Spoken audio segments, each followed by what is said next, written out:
Breaking news po mga kababayan. Mike Abe, sumabog bigla. Binanatan ang sariling bakuran. Tinira si BBM. Halaka, totoo ba ito? Dito po mga kababayan, nilive niya po ang kanyang pambabatikos dito sa PTV4. Pati building daw, lumang-luma na. Butas na kisame. Tumutulong mga bubong ng building na parang hirap na hirap at talagang kawawang-kawawa ang mga empleyado. Nababasa sa tulo ng kisame ng ulan. Dahil dito mga kababayan, talagang isiniwalat niya na matindi ang korupsyon. Di ba mga kababayan, tira ng tira ito kay Sara Duterte noong impeachment na laging binabanata ng mga Duterte no korap. Ngayon po mga kababayan, tila bumaliktad na. Nabudol na. Sino? Sinong nang budol? Ito mga kababayan, nagpa-viral na naman itong si Mike Abe. Hindi mo talaga alam kung saan ito. Kung saan yung viral, doon siya. Ngayon, sarili niyang tahanan, binabanatan niya. So ngayon mga kababayan, viral ito, pinatalsik ng PTV dahil dito sa ginawa niyang ito. Tama ba na batikusin niya ang sarili niyang tahanan? O talagang bumaliktad na ito kasi nabudol daw siya? Ito po ang ating pakinggan. Binalita po ng Bilyonaryo Channel itong deleted video ng mga kuha niya sa social media. Dito po, na-screen record po ng Bilyonaryo Channel ang live TV na ito. Dito po bumanat mga kababayan, naku magugulat kayo kasi nangyari din ito nung panahon ni Pastor Kibuloy. Binanatan din niya ang sarili niyang bahay na nagwala din siya, bumanat din sa kanyang programa. Kaya tinanggal siya ng SMNI.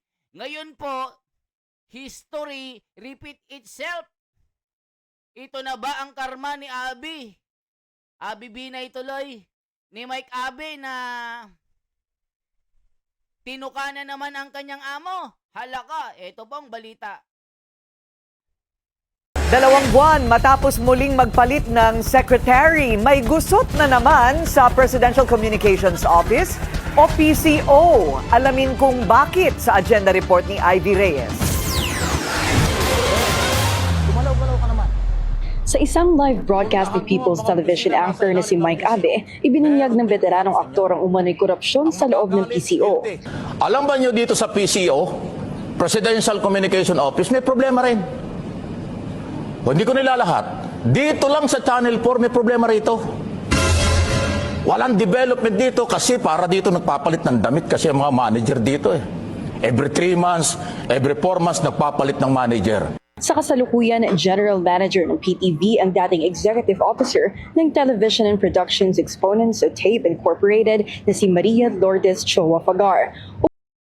O, kita nyo mga kababayan, every month, nagpapalit ng manager, walang tamang direksyon, hindi makakuha ng matinong namamahala. Kaya isiniwalat ni Mike Abe na may malaking korupsyon dito, na hindi lamang flood control. Halaka mga kababayan. Kaya itong si Mike Abe, naka-naka, pinalayas ng PTV. Grabe na ito Mike Abe. Ano ba talaga?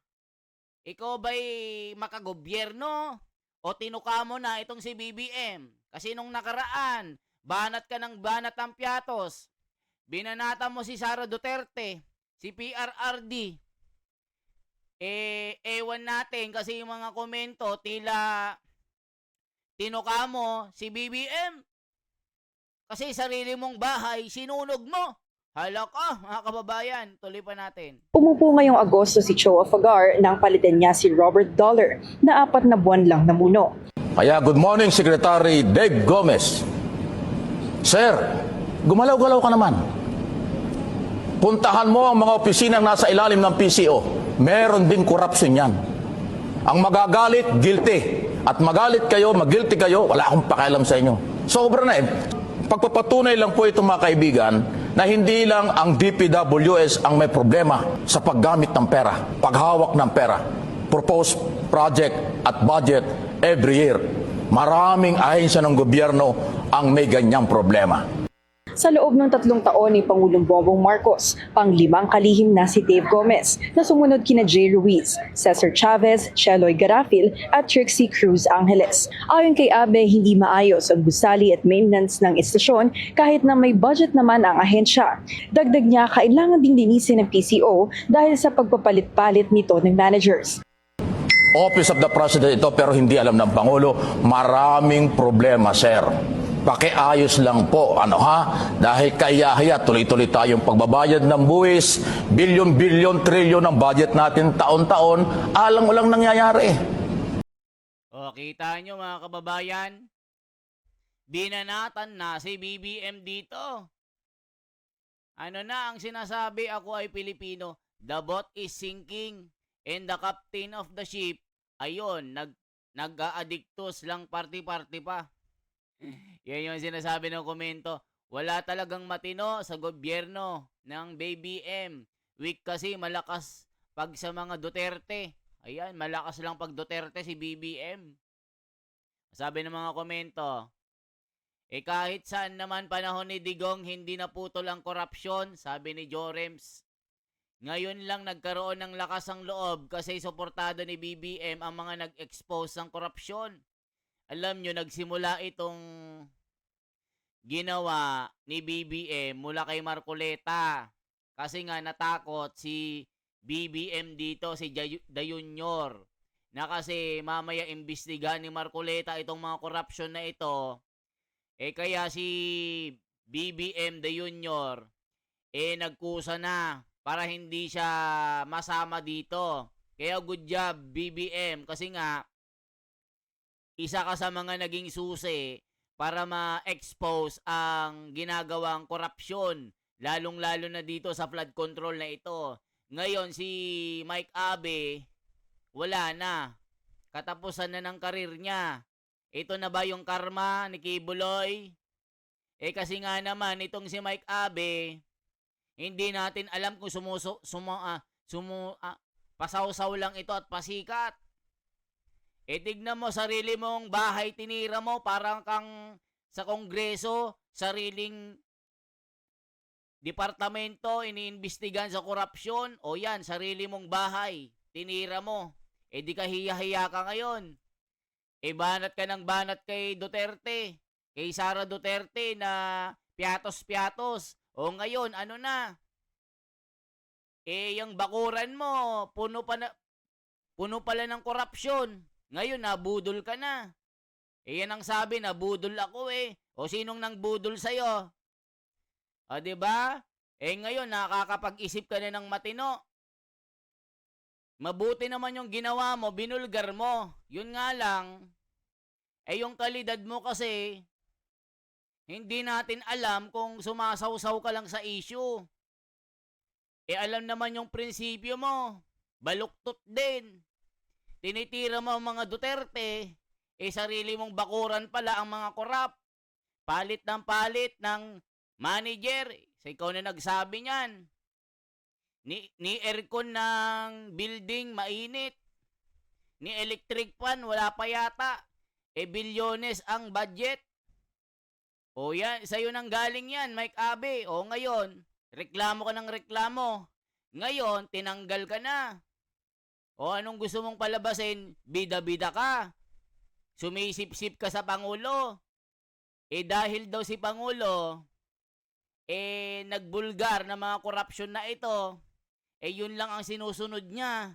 Hindi rin daw niya masikmura ang sarili niyang bahay, may korupsyon pala. Kaya ngayon, tinira niya ngayon ang sarili niyang bahay, in-expose niya na maraming korupsyon. Ngayon, tinibag siya ngayon. Anong gusto mong palabasin? Bida-bida ka na naman? Pasikat ka? Porque sinabi mo na may corruption dyan, bida-bida ka na naman? Pasikat ka? Eh kasi 'di ba ikaw din yung ano eh, bida-bida nung ano eh, bida-bida nung Duterte, nung itong mga impeachment na ito. Kasi nasabi mong nagnakaw si Sara Duterte. O ngayon, kinain mo lahat ng mga sinabi mo. Banat ka ng banat. Eh, sarili mong bahay pala, puro korap pala mga kasama mo. O, ano masasabi mo ngayon? Bisaya ka kasi, membro ng kulto. Sino yan? O mahina na muno si Marcos. Dami ng opisyal ang pinalitan sa iba't ibang ahensya. Kaya magulo ang gobyernong ito. Walang maayos na leader. Tignan mo naman ang gabinete, puro korap. Kasi weak leader kasi ang namumuno sa Pilipinas, sabi ni Jim Adolfo. Bakit sobrang magnanakaw sa panahon ngayon? Lahat na lang saan?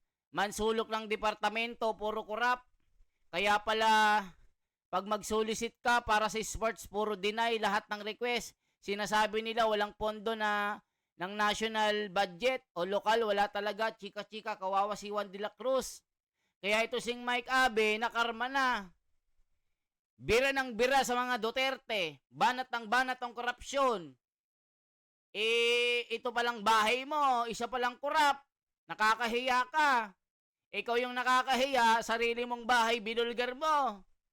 O, bida ka na ngayon. Ibig sabihin, ikaw na naman yung bida. Maganda naman na binulgar mo, yun nga lang, sarili mong bahay. Kasi gusto mo ding magpasikat, gusto mo ding mag-viral. Diyos ko Lord, puro pagnanakaw na lang ngayon. O ngayon lang panahon na ito, puro magnanakaw. O, tignan nyo mga kababayan yung mga komento. Corruption has been in the Philippines government ever since it was formed, so it's not really a big deal. Mapapatanong ka na lang kung bakit majority of elected officials ayaw nang umalis sa pwesto kasi nga corrupt. Kaya pati isin 2 years pa mga bangag, sabi niya, o Tan Paiming. Atapang atao, good job. Matapang nga tao, okay naman itong si Mike Abe. Yun nga lang mga kababayan, wala ding prinsipyo ito. Masipsip nga lang na tao ito mga kababayan. Alam nyo ang pagbablog nito, puro paninira. Naninira din kay Marcoleta na sinasabi niya hindi mananalo. O ngayon, buljak ka ngayon. O siya pa ang leader ng Blue Ribbon Committee. Kaya nga nabulgar itong mga korupsyon dahil kay Marcoleta. Eh ikaw naman ngayon, pasipsip ka na naman kay Marcoleta. Kunwari, binulgar mo din yung nangyayari sa iyong ahensya, sa iyong sariling bahay, para sumikat ka. Eh laos ka na nga eh. Yari na naman ang 2026 budget, sabi ni Joan Baguio. Double karma sa paninira nila kay Sara Duterte, deserve. Panira pa more. O tignan mo, ikaw din Abi kasi naninira ka sa mga Duterte ngayon, sarili mong bahay ang talagang korap. Tignan mo, dahil weak leader, sabi ng mga komento, walang maayos na namumuno sa baba, puro korap, puro pagnanakaw. O, buti nagising ka na Abi kasi nga itong Abi na ito matagal nang natutulog sa pansitan. Puro pang buburaot na lang sa mga Duterte. Banat ng banat, lalong-lalo na nung impeachment. Na sinasabi niya, managot ang mga Duterte kasi nagnanakaw ng pera ng bayan. O ngayon, sinong magnanakaw, Abe? Sarili mong bahay pala, punong-puno ng magnanakaw. O sinong nakakahiya ngayon? Ikaw din. Di ba mga kababayan, banat ng banat.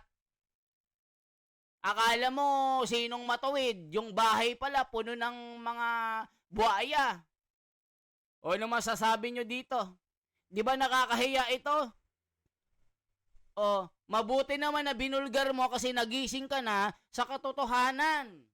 Matagal ka nang natutulog sa pansitan. Di ba tira ka ng tira sa mga Duterte, kila Marcoleta, kung sino-sinong Duterte Black hindi mananalo. O ngayon, Si Marcoleta ang nag-iimbestiga. Ngayon, pasipsip ka na. Eh yun ang sabi ng mga komento, oy, sip-sip ka, Abe. Wala ka na kasing masipsip kay BBM, kaya ngayon, bumaliktad ka na. O, tignan nyo po. Nakakahiya tayo, sa totoo lang. Sa official social media page ni Abe na Mike Abe Opinions, sinabi nitong umalis na siya sa PTV, IBC 13 at Radyo Pilipinas. Sa ngayon, wala pang pahayag ang Malacanang o si Secretary Gomez sa issue. O, tinanggal na siya sa mga programa ng gobyerno, mga kababayan. Sabi dito, si Claire na ang bahala mag-resolve ng problema, kayang-kaya ni Auntie Claire yan. Nako po, corruption din pala dito sa PCO. Itong Auntie Claire na ito, baka ito yung nangunguna eh. O, ngayon pahiya kayo dyan sa gobyerno. Tira kayo ng tira kay Sara Duterte, kay PRRD. Number one problem talaga dyan, ang leader. President na sobrang weak leader. Ginagago siya ng mga nakapaligid sa kanya. Hindi nire-respeto. Grabe ang corruption ngayon, sabi ni Lilian Del Rosario. Very good, dapat lahat na kasi, naku, ugat na yung corruption na yan. Kaya nga itong si Diskaya, sila yung nagtitira ng mga militanteng grupo kasi sila yung nagpublic ng kanilang kayabangan. Kaya ngayon, Mike Abe, magising ka na. Huwag ka nang bumalik sa dating putikan. Eh, para kang yung baboy na naligo sa naligo na nga, babalik pa sa putik. Yan ang sabi ng comment. Sa mga loyalista dyan, galing ng idol nyo. Tapos ng 3 years, puro pagnanakaw ang ginawa ng mga tauhan niya. Kasi nga, weak leader. O, tignan mo, sabi ni Habibi Sampaco, weak leader kasi ang Pangulo. Kaya karamihan sa gobyerno ay puro kasi pagnanakaw. Ang trabaho di talaga tunay na serbisyo, puro pera lang iniisip. Sabi ni Nick Pulong, sabi ko na nga ba, sisibakin ka after ng expose mo, Edgardo Benitez. Falling mo, Sir Abe. Oh.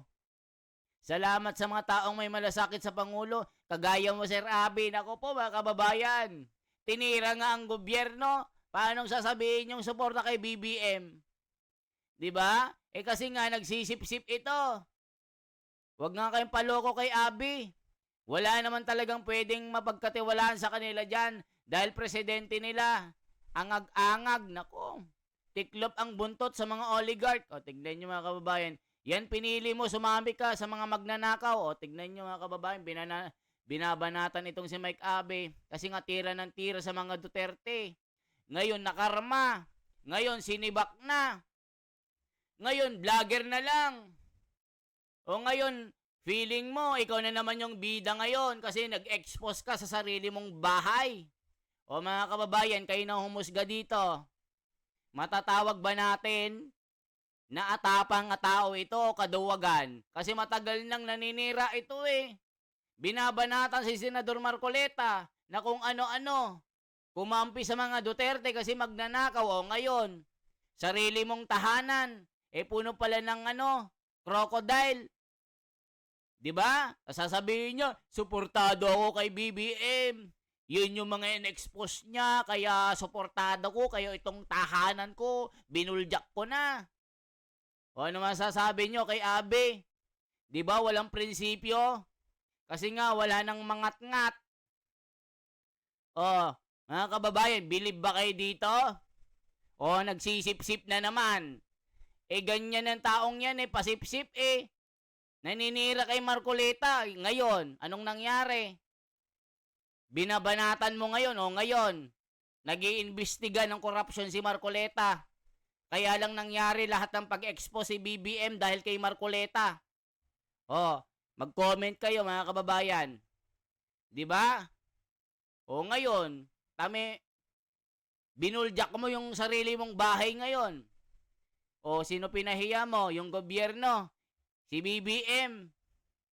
O, okay naman na nag-expose kayo nga lang. Yung history mo kasi, nanunuklaw ka ng amo. Kumbaga, tinitimbang mo din kasi nga wala nang nanonood sa'yo. Palaos ka na kasi. Gusto mo ring sumikat. O ngayon, balik lahat sa'yo ng pang-aalipusta mo kay Marcoleta at kay Sara Duterte at kay Tatay Digong sa dahig, banat ka ng banat. Sinasabi mong magnanakaw. 'Di ba? Hindi mananalo si Marcoleta. O ngayon, anong nangyari?